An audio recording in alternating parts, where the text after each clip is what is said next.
안녕하십니까. 서울지역 한문 최종 합격자입니다. 합격자 사례 발표 진행하도록 하겠습니다.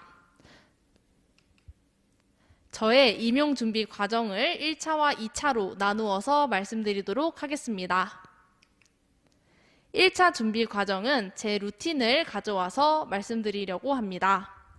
제가 수험생활 동안 보냈던 루틴은 다음과 같습니다. 아침 시간에는 논맹 전화 짝스터디를 진행하였습니다. 오전 6시 30분부터 오전 8시까지 1시간 30분 동안 짝스터디원과 성독을 진행하였습니다.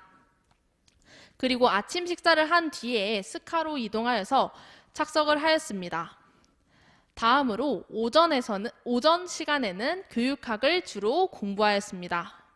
교육학을 공부한 뒤에 식사를 하고 잠시 머리를 식히는 시간도 가졌습니다. 12시 40분부터 16시 30분까지는 오후 첫 번째 타임으로 산문, 한시 모의고사, 교육과정 등을 공부하였습니다. 오후 첫 번째 타임을 공부한 뒤에 헬스를 하면서 잠시 머리를 식히기도 하고 분위기를 전환하기도 하였습니다. 헬스를 하고 난 뒤에 저녁 식사를 하고 스터디 카페로 다시 이동하였습니다. 19시 30분부터 24시까지 오후 두 번째 타임에 공부를 진행하였습니다.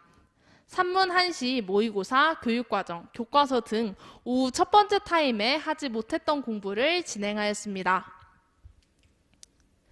제가 1차 시험을 준비하면서 수강한 강의는 3월, 11월 원주영 선생님 쌤팩입니다. 선행 모의고사도 포함하여서 수강하였습니다. 저는 이 강의를 2년간 직강으로 수강하였습니다. 제가 학습한 자료를 말씀드리겠습니다. 논어와 맹자는 논어 집주, 맹자 집주를 활용하여서 공부하였습니다.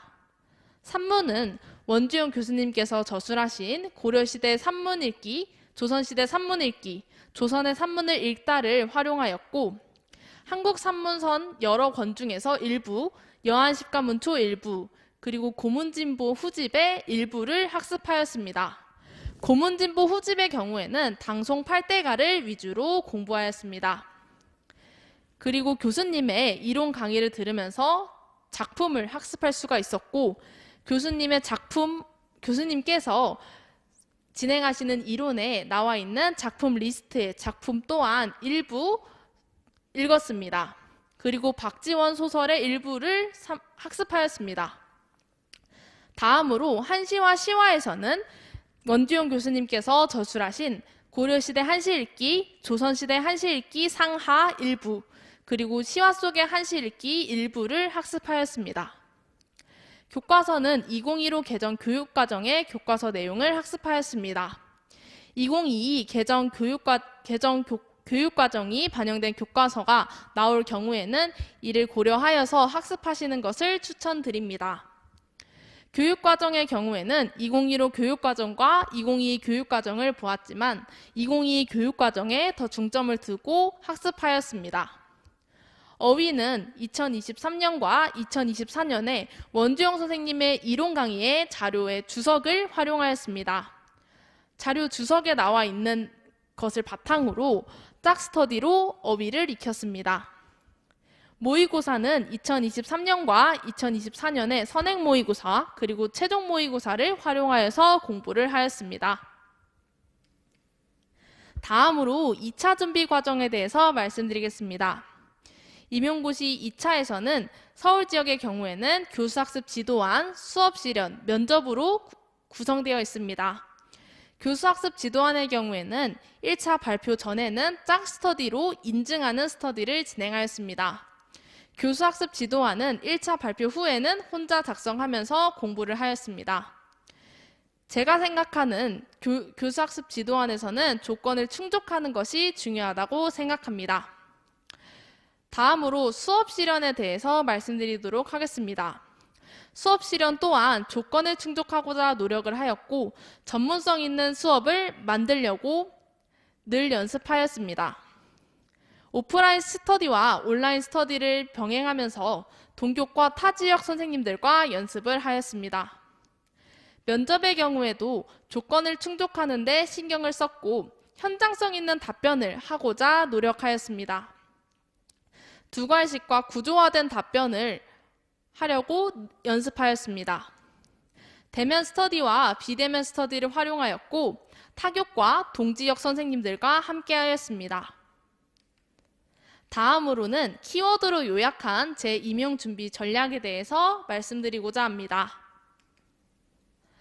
상황 분석 혹은 페인 분석을 하는 것에 대해서 말씀드리고 싶습니다. 상황 분석은 초수 선생님들께 말씀드리고 싶습니다. 혼자 했을 때 공부가 더 잘 되는지, 함께 했을 때, 같이 했을 때 잘 되는지에 대해서 점검해보는 시간을 가졌으면 합니다. 일병행을 할 것인지, 올인을 할 것인지, 그리고 어느 시간대에 공부 시간을 확보할 수 있는지에 대해서 고민해 보셨으면 합니다. 스스로 자기를 점검해 보았을 때, 자신을 돌아보았을 때 어느 시간대에 공부가 잘 되는지 확인해 보는 시간 가졌으면 합니다. 그리고 무엇보다도 공부를 시작하기 전에 1년간 어떻게 공부를 해야 할지에 대해서 큰 로드맵이라도 설정해 보는 시간을 가져보는 것을 추천드립니다. 다음으로는 재수 시절 제가 어떻게 공부를 했는지에 대해서 말씀드리도록 하겠습니다. 재수 혹은 N수 선생님들께는 페인 분석을 하는 것을 추천드립니다. 저 또한 공부를 시작하기 전에 제가 어떤 부분에서 실패를 했는지에 대해서 분석했습니다. 시험지 영역별로 내가 얼마나 어떤 점수를 획득하였는지 확인을 하였고 이에 맞는 전략을 설정하였습니다. 그리고 한번 시험에서 시험을 본 상황이기 때문에 어느 시기에 어려움을 겪었는지에 대해서도 확인을 하였습니다. 확인한 후에 대비해보는 마음가짐을 가졌습니다. 그리고 1년간 어떻게 공부를 해야 할지에 대해서도 늘 생각해보고 전략을 세웠습니다. 초수 선생님들, 재수 선생님들 혹은 N수 선생님들 모두 시험지 분석은 필수라고 말씀드리고 싶습니다. 다음으로는 스터디 활용에 대해서 말씀드리도록 하겠습니다. 저는 장의존형 학습자였고 혼자가 아니라 같이 함께 공부를 하였을 때 더 시너지가 난다고 생각하였습니다. 그리고 함께 산문을 보거나 함께 글을 보았을 때 시야가 확장된다는 느낌을 받았습니다. 그렇기 때문에 정말 다양한 스터디를 진행하였는데 이 중 도움이 되었던 스터디 5가지를 뽑아왔습니다.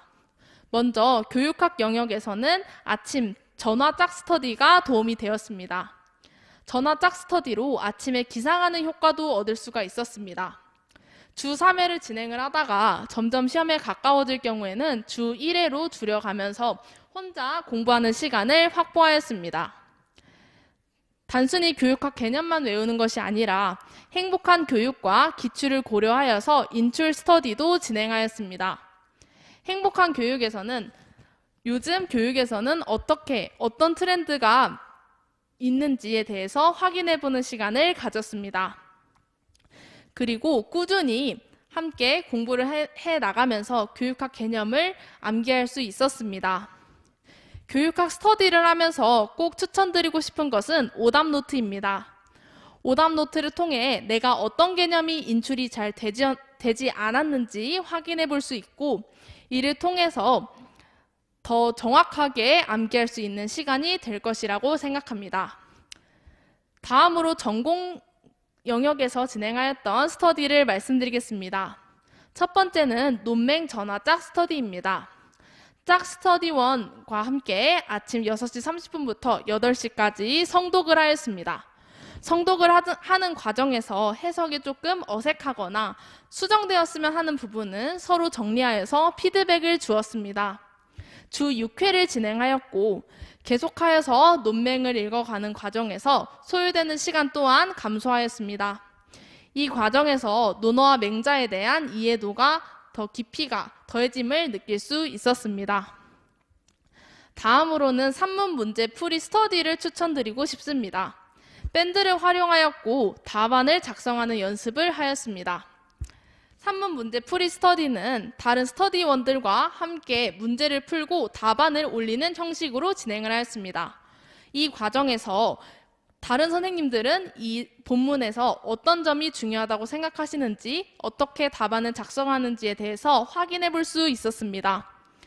산문 문제 풀이를 진행할 때 핵심 키워드를 바탕으로 문제를 제작하기 때문에 산문 본문의 문장의 본문에 있어서 어떤 부분이 핵심적인지 파악할 수 있었습니다.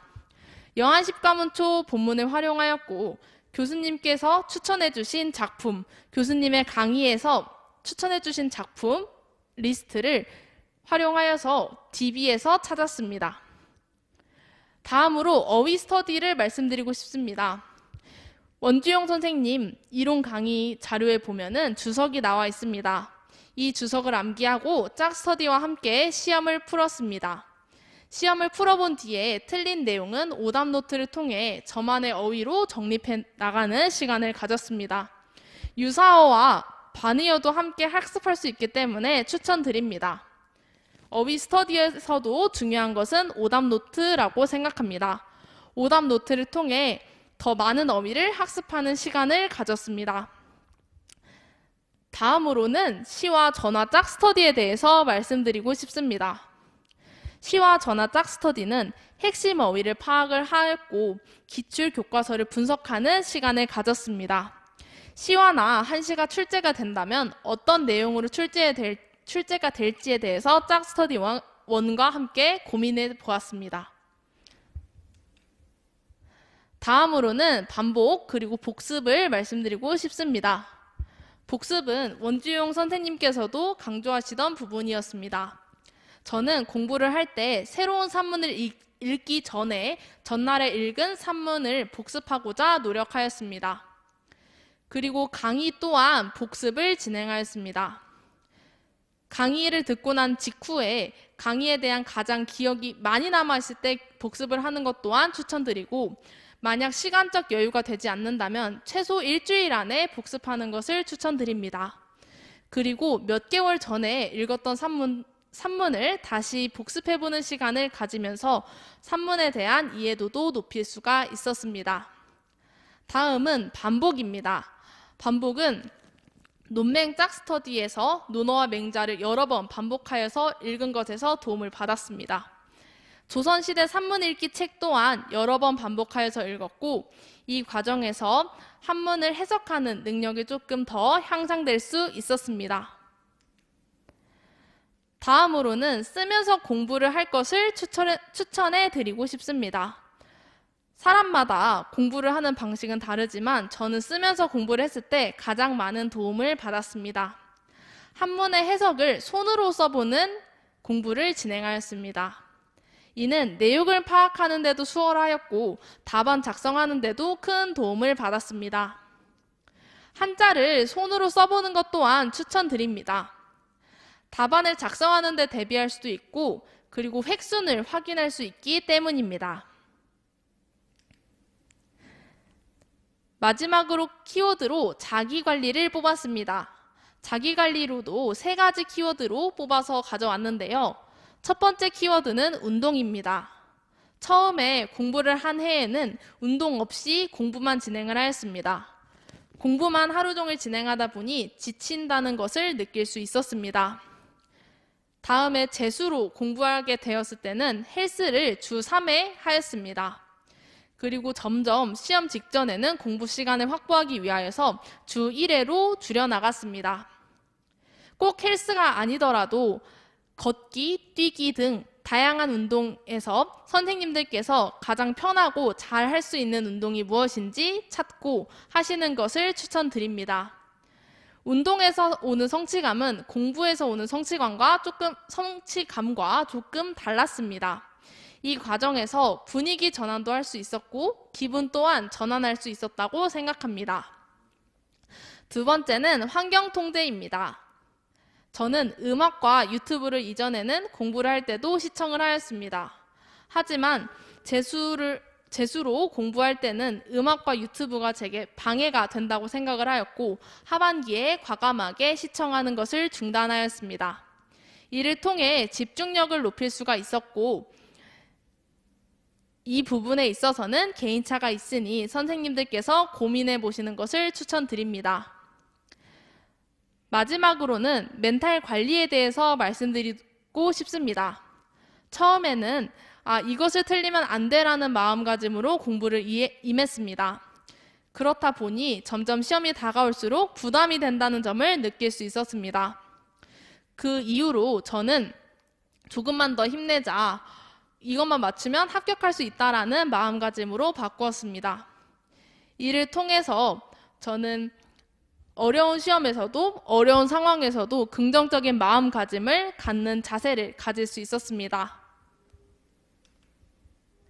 마지막으로 선생님들께 말씀드리고 싶은 것은 마인드셋입니다.